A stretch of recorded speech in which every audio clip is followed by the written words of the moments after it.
কোটি পরিবারের সংস্কারহীন ভালো হয় বাই তাইলে তোমার জীবন কেবল টিভি রে কেইটা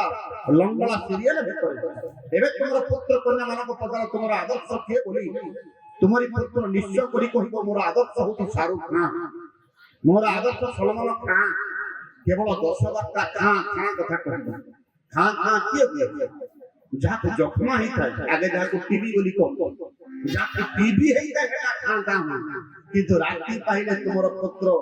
বিনা টিভি রে খান ହେଲା তা জীবনে শান্তি আছে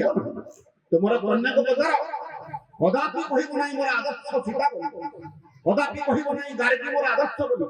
কদাপি কহিব নাই মৈত্রেয়ী মোর আদর্শ বলি কদাপি কহিব নাই ইতিহাস পুরাণ পৃষ্ঠরে বড় বড় চরিত্র এମାନେ মোর আদর্শ বলি তোমার আদর্শ কেবল এইটা নিজ দেহকে দেখেই লগ্ন শরীরকে দেখেই টঙ্কা রোজগার করে তোমার পদ আর সামনে করে ইয়ে তোমার কন্যা মানকর আদর্শ হইছে তোমার খোঁজ কমে যাইছে অন্ধবিশ্বাস মধ্যে পাইকি ইহাই তোমার বিনাশের একমাত্র কারণ